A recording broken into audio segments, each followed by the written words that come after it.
courir derrière le temps. Oui, parce qu'il y a un autre thème qu'on doit amorcer aujourd'hui. Le huitième commandement. Le huitième commandement de Satan, c'est ceci. Le huitième commandement, soumettez le chrétien à l'adoration des idoles et des images. Oui. Les idoles et les images. Voilà. C'est le huitième commandement. Oui. Aujourd'hui, nous voyons beaucoup de gens qui ont des idoles, qui ont des images, et ils font même un culte à ces choses-là. Oui. Là, donc, soumettre le chrétien à l'adoration des idoles, des images. Ça s'appelle l'idolâtrie, en fait. Le diable veut que le chrétien soit des idolâtres. S'il y a un péché que Dieu déteste, c'est l'idolâtrie. Prendre la place qui lui revient et qui lui convient et donner ça à une autre divinité. Oui, une autre créature. Je pense le roi David. C'est vrai, il a été appelé l'homme selon le cœur de Dieu.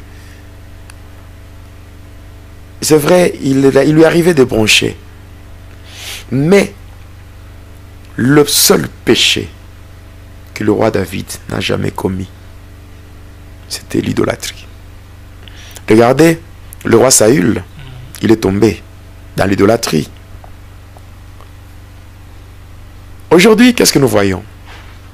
Il y a des gens qui se prosternent devant, qui vont, je ne sais pas, à une grotte où il y a une, je dirais, une statuette de Marie Marguerite.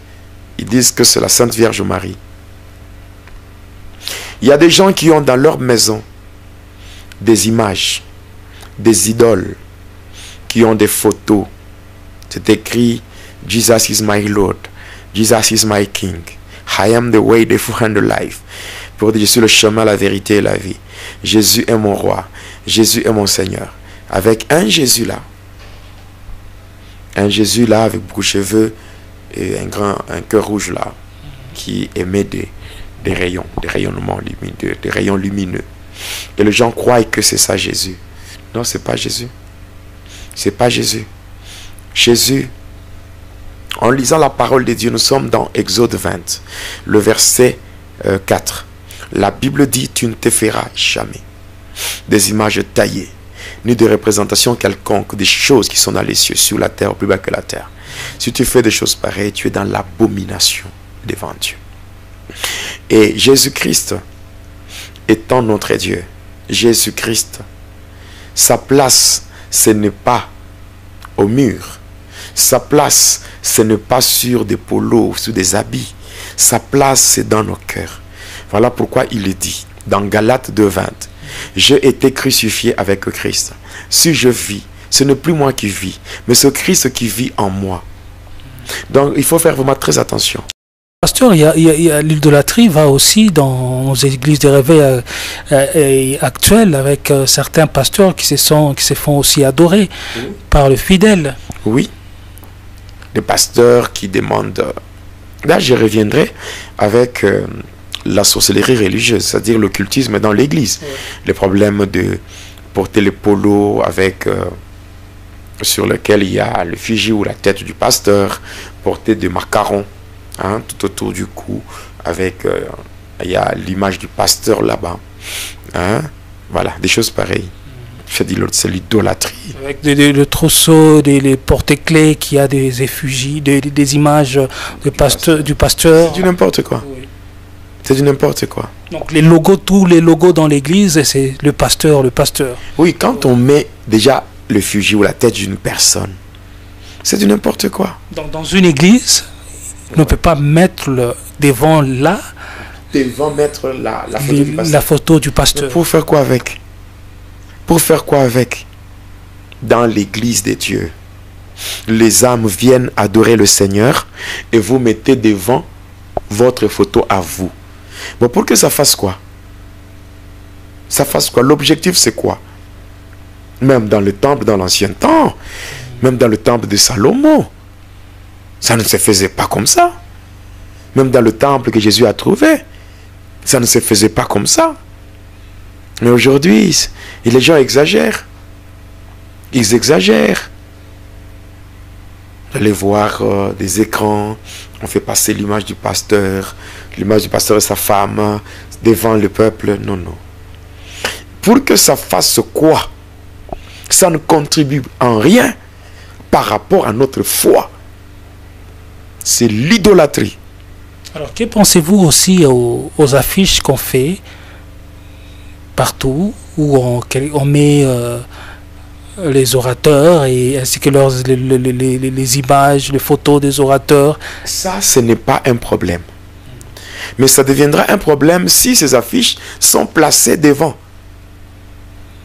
Si les gens qui sont dans l'église sont là en train de rendre un culte à Dieu, tout en braquant leur regard, en focalisant leur regard sur la photo. Cette photo marque les esprits de ceux-là qui entrent au culte, parce que c'est un gros plan déjà. Lorsqu'on entre, on voit déjà, ça marque l'esprit. Oui, donc ce n'est pas nécessaire. Ne cherchons pas à fabriquer, à inventer de n'importe quoi pour distraire le peuple de Dieu. On peut mettre les affiches. Les affiches, en fait, c'est une sorte de publicité, non? Oui. Parce que les affiches, il n'y a pas seulement les affiches où il y a les hommes de Dieu. Il y a certaines affiches où on fait la publicité d'un produit, d'un article. Mais par rapport à un séminaire, une action qui doit se faire. Une action qui doit se faire, on met le nom. On met le nom des orateurs, on met leurs photos pour dire voici les orateurs qui vont intervenir dans cette action spirituelle. Mais dès que l'action prend fin, on enlève. On enlève, c'est tout. On enlève. Mais on ne peut pas prendre une affiche et entrer dans l'église, mettre ça en gros plan là devant l'église, devant là où les enfants sont assis, ils ont cette affiche là devant eux pour que ça fasse quoi? C'est l'idolâtrie. L'idolâtrie. Parce qu'il y a certains soi-disant hommes de Dieu qui prennent leurs photos là-bas, ils font des incantations, ils ont des alliances dans le monde des ténèbres. Quand ils placent là-bas, vous croyez que vous êtes en train de voir l'image de ce pasteur, or que ce sont des esprits qui passent. Et il y a des gens qui sont envoûtés comme ça. Il y a des gens qui subissent la possession démoniaque à cause de ces choses. Je sais très bien que, en parlant de ça, je serai contesté par beaucoup de gens. Je sais. Il y a des gens qui vont même m'attaquer pour dire comment il a dit ça, comment il a fait. Bon, en fait, je ne dirais pas je m'en fous. Mais je dirais ceci, ça importe peu pour moi. Donc, que je sois attaqué pour la vérité que je dis, ça importe peu. Ça importe peu. Voilà. Là, c'est le 8e commandement. Le 9e? Le 9e comporte 2